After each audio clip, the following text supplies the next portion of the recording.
Vamos con la editorial de Pamela Cerdeira.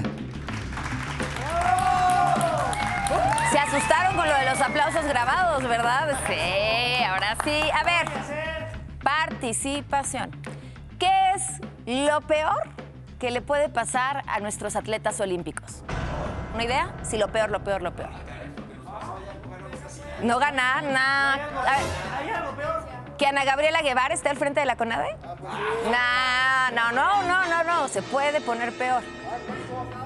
¿Que tus medallas se las cuelguen los políticos? No, siempre pasa. Todavía puede ser peor. A ver, que sea más fácil que compitas por Uzbekistán que por tu país. También ya nos acostumbramos a eso. Puede ser peor. Que decidas dejar los uniformes en la basura y que te cachen. Eso ni les afectó, ¿no? Bueno, lo que pasó supera todo. Vamos hasta la tierra del gobernador Jaime Bonilla. Es el que quiso ampliar los años de su mandato, el que quiso expropiar un club privado, el que hacía su propia mañanera para atacar a periodistas, eso sí, región 4 de la cuarta. Resulta que el gober le entregó a la medallista Aremi Fuentes un cheque por su desempeño en los Juegos Olímpicos. Esto fue el pasado 12 de agosto. Y cuando ella pues intentó cobrar el cheque, resultó que no tenía fondos. No se vale. Híjole. Esa misma cara de haber puesto la cajera. Y el gober. Solo pensar que esa administración ya está entrenando para aventarse una carrera de velocidad porque además ya van de salida. Entonces, a ver si el dinero aparece en algún momento. Bueno, después de este breve recordatorio de la realidad del país, nos vamos hasta la Suprema Corte de Justicia. Los movimientos de la derecha han andado con todo en manifestaciones. De la derecha, diría Pancho o Claudia. Primero por la decisión de la Corte de despenalizar el aborto y ahora durante la discusión sobre la objeción de conciencia. Esta es una fotografía de una manifestación que sucedió ayer. Oigan, ¿es Jaime Maussan disfrazado de doctor? Y nadie hace nada. No, ya sé. Es una versión de ultraderecha de Fernández Noroña. Sí, se parece. Papá Pitufo. Claro, papá Pitufo. Aquí hay otra imagen de una manifestación. Está en Cancún. Esto está muy mal, porque transgresión se escribe con S y no con C.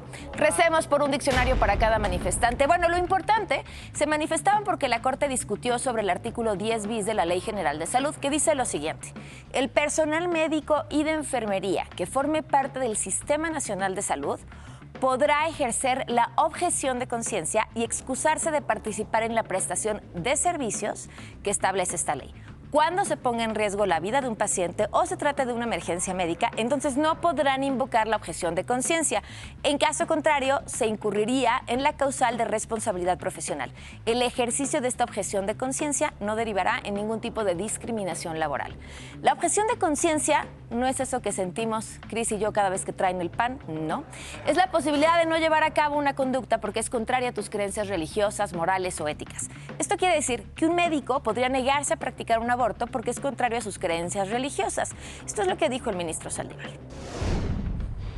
Establecer una objeción de conciencia que no tiene más límites que los casos de urgencia y riesgo de la vida es dar un cheque en blanco, efectivamente es dar un cheque en blanco para que se nieguen los servicios de salud, particularmente tratándose del aborto, en contravención de otros derechos humanos que la Constitución reconoce. Esto es un cheque en blanco que no solo genera inseguridad jurídica, sino que incumple frontalmente los deberes del Estado. El ministro dijo también que la Corte recibió presiones durante estas discusiones y que sería absurdo dejar la objeción de conciencia tan ilimitada como aparece en la ley y a la vez haber despenalizado el aborto. Pero más allá de los discursos, ¿cuáles son las consecuencias jurídicas? ¿Qué fue lo que definió la Corte y qué discutirán hoy? Le agradezco muchísimo al abogado constitucionalista Francisco Burgoa que nos acompañe. Francisco, ¿cómo estás? Muy buenos días. Muy buenos días, Pamela, un gusto saludarte a ti y a tu audiencia. ¿Qué fue lo que definió la Corte sobre la objeción de conciencia?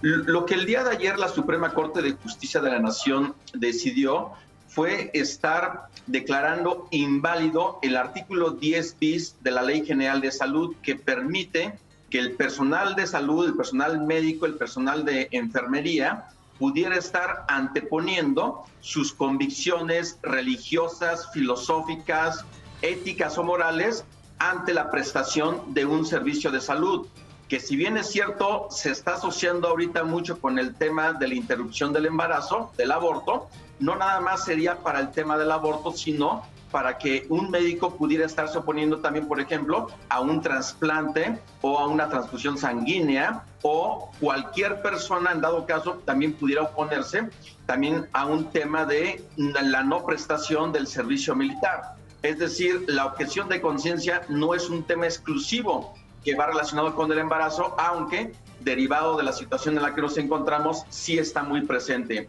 Entonces, hay que tener en cuenta que la objeción de conciencia es un derecho que le permite a una persona, ante un deber jurídico, no realizarlo, con base en una cuestión de un pensamiento totalmente personal, pero además que sea justificado.